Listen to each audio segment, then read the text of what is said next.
Even as a boy, Sonny Assu was fascinated by First Nations art, and as a budding Kwakwaka'wakw artist, he pursued the tradition.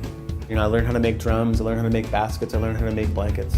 I was doing everything in a very kind of traditional mindset, but I was really trying to figure out how I could be different with it, how I could differentiate myself from the crowd. He found his inspiration in the pop culture he grew up in. Eating sugary breakfast cereals, watching cartoons, drinking Coca-Cola, mass media and advertising. So I started exploring by mixing iconography from my past, like Mickey Mouse and Spider-Man, and giving it a native twist. So his work contains both traditional and pop culture symbols. This painting, in the shape of a Chilkat blanket, is called #AngryBirds, after the popular iPhone video game and Twitter. There's always an element of pop culture within my work, and an element of media within my work.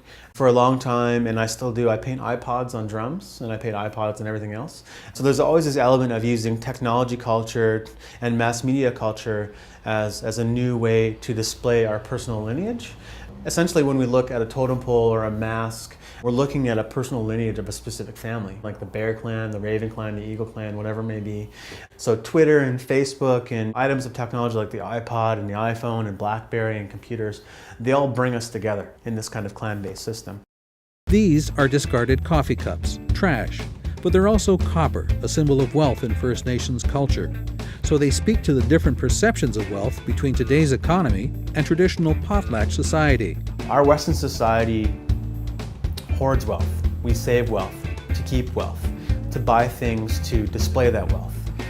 We go into a coffee shop and we buy a latte for $6, and we walk around town subconsciously displaying that wealth. We're able to walk around like this, going, this is latte, it's whatever, it's $6. This is how rich I am, right?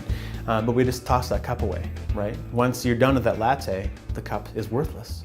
In juxtaposition to that, we have the potlatch society, which sees wealth in a dramatically different way than our Western society does.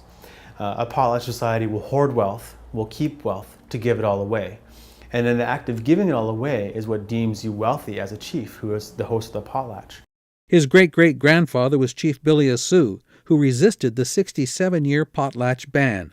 That struggle underscores his Silent series, painted drums stacked like Hudson's Bay blankets. I've settled on the title Silenced for the series because I want to indicate how these drums were silent for 67 years during the potlatch ban. And for me, the Hudson's Bay iconography, using the single stripe with the 4 points on the drum, painting those elements on those drums, relates to that silenced aspect, because the blankets were actually used as a tool of colonization and as a tool of oppression and as a tool of genocide. Coke Salish is another political piece, but also a celebration in response to the Olympics coming here. And I really just wanted people to understand that they were coming into unseceded Coast Salish territory, and you have to respect it. You're not just coming into Canada, you're not just coming into British Columbia, you're not just coming into Vancouver, you're coming into Coast Salish territory. And he's always exploring new ways to make art. Consider these masks, the expressions, the power. He found them much the way a sculptor finds his shape in the stone he carves.